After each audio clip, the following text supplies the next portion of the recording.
Hola a todos, ¿cómo están? Bueno, hoy dije, voy a leer un poco de cronobiología, que es un tema que a mí me encanta. Y cuando estaba leyendo, digo, grabo y lo dejo subido al canal, y al que le interese leer sobre este tema, de revistas oficiales, de revistas médicas, científicas, sea porque le interesa el tema, porque está estudiando medicina, porque estudia una carrera afín, porque le interesa cuidarse o lo que sea, vamos a leer un poquitito de esta revista, ¿sí? De medicina sobre la cronobiología. Y la idea de esto es que o me vayan escuchando o lo vayan siguiendo con la lectura. ¿Alguna vez se ha preguntado por qué dormimos por la noche? ¿Por qué el número de linfocitos en sangre venosa humana se duplica hacia las 2 de la madrugada? ¿Por qué una copa de vino produce mayores niveles de alcoholemia por la mañana que por la tarde? ¿Por qué la mayoría de las grandes catástrofes producidas por errores humanos, Chernobyl, Three Mile Island, Bhopal, se desataron entre la 1 y las 3 de la madrugada? ¿O qué es lo que desencadena la producción de muchos animales en un periodo concreto del año? Estas y otras, ay, esperen un segundito, estas y otras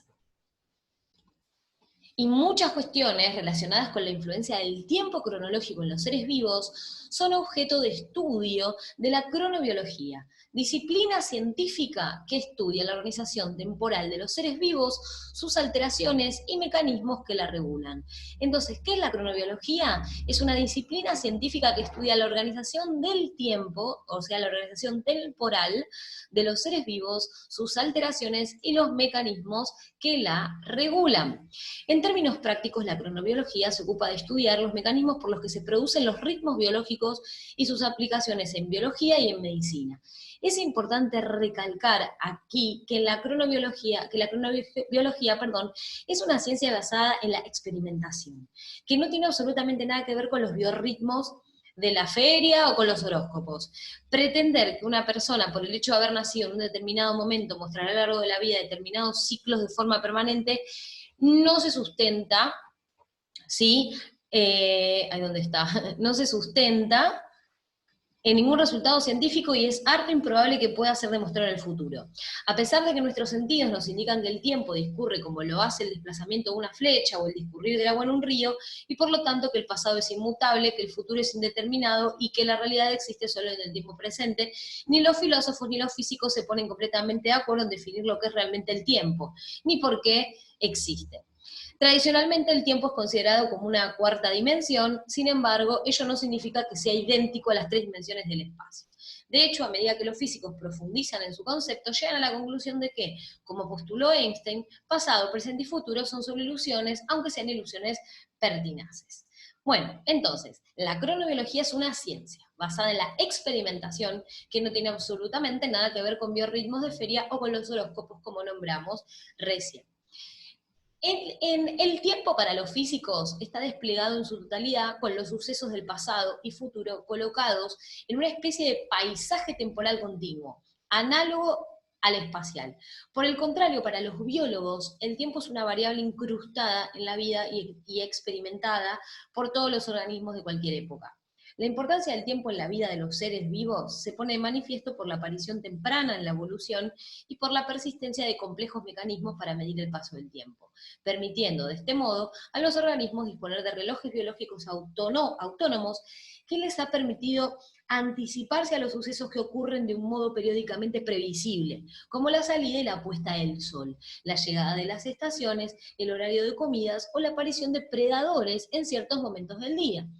Obviamente que si algo lo quieren volver a releer, ponen pausa y vuelven a escuchar. Curiosamente, a pesar de la trascendencia que tiene el tiempo en la vida de los seres vivos, la biología ha tardado mucho en abordar de un modo científico su estudio. Fue a partir de la década del 60 cuando se dieron los primeros pasos de la cronobiología moderna, gracias a la actividad pionera de Franz Halberg en Estados Unidos, Colin Pittendig en USA, bueno, Aschoff, Reinberg en Francia. Sin embargo, aún hoy los conocimientos básicos de cronobiología no se han imbrincado en la biología moderna. Probablemente una de las razones principales para ello ha sido que la cronobiología ha entrado en un conflicto con uno de los paradigmas más ampliamente aceptados en biología, el de la homeostasis, concepto definido por Walter Cannon a partir de los escritos de Claude Bernard sobre la constancia del medio interno.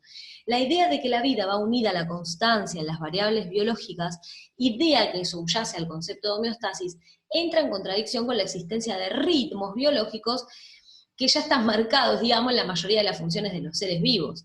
En la medida que se supere este paradigma, la cronobiología centrada en la organización en el tiempo de las funciones orgánicas entrará a formar parte de la biología actual, como hoy es la anatomía o la histología, disciplinas dedicadas al estudio de la organización espacial de los organismos. Muy bien.